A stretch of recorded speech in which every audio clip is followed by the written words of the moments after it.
Lur, orang bersalah itu ada 3 kategori.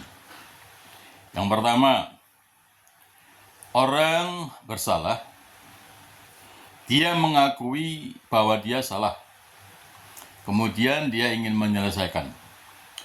Maka kategori ini adalah orang yang akan mendapatkan berkah.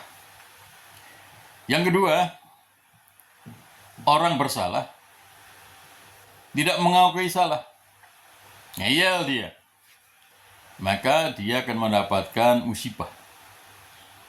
Nah, kategori yang ketiga ini yang paling sial dan celaka.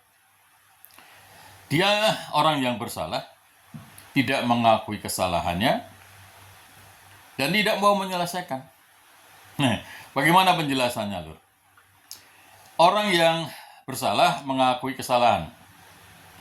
Maka ketika dia mengakui kesalahannya dan ingin menyelesaikan kesalahannya itu kepada orang yang disalahi, maka sesudah itu dia akan mendapatkan ketenangan.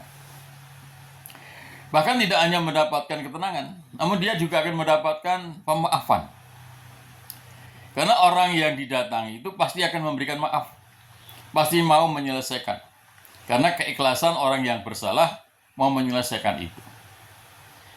Maka inilah yang dinamakan orang bersalah mengakui kesalahannya dan ingin menyelesaikannya, maka dia akan mendapatkan berkah.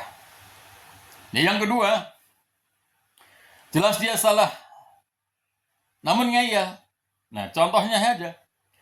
Suatu ketika dia berkendaraan, kemudian nyenggol kendaraan orang lain. Terjadilah tabrakan, katakanlah begitu. Lalu yang menyenggol ini tidak mengakui bahwa dia sang salah. Iyalah, lalu urusan. Ternyata sesudah urusan sampai ke yang berwajib, terbukti bahwa dia bersalah. Karena banyak bukti, banyak saksi yang mengatakan bahwa dialah yang bersalah. Maka apa ya jadinya? Dia harus menanggung kerugian motornya yang rusak, dan dia juga harus memperbaiki kendaraan orang lain yang dia bikin rusak karena dia menyenggol atau menabrak itu. Padahal kalau kemudian dia mengakui kesalahannya, bisa jadi loh, masing-masing menanggung kerugiannya. Maka itulah musibah yang dia dapatkan, kerugian yang dia dapatkan. Karena apa? Karena ngeyel. Nah, yang ketiga ini, dia sudah bersalah, tidak mengakui kesalahannya, dan tidak mau menyelesaikan.